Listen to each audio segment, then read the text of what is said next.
Time for some quotas, because, hey, it's 2016, right?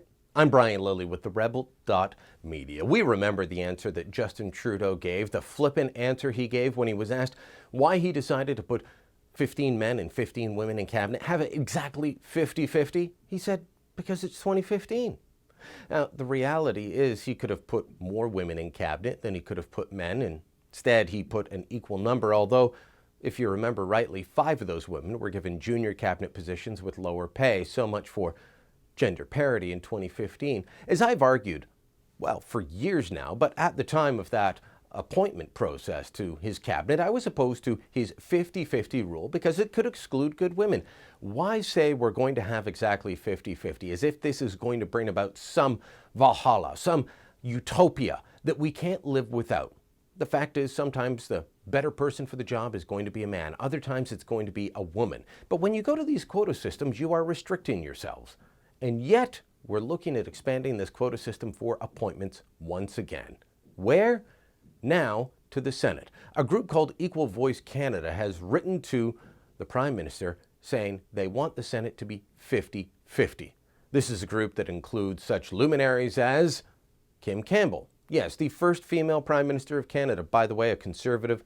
There was no quota process. It was simply a party choosing their leader. She was the first female Prime Minister. Sheila Copps, former Deputy Prime Minister under Jean Chrétien, is among those that have signed. But these are a lot of people who have had serious input into how Canada's functioned over the years. I'm not going to dismiss them, but I am going to dismiss their idea for the same reason. If we appointed 22 women to the Senate right now, they say, that would give us 50-50, gender parity. There's 83 senators right now, 30 of them are women. That makes 36% of the Senate female. Appoint 22 more, we'll have gender parity. All right, but what if the next 27 best appointments are all women? We're going to exclude them? It's 2016, people. We need to get beyond these 1970s ideas of promoting women through quota systems. We need to get past the idea that the only way women are going to rise up is through a quota system or through a hand up. Look at the law schools across Canada.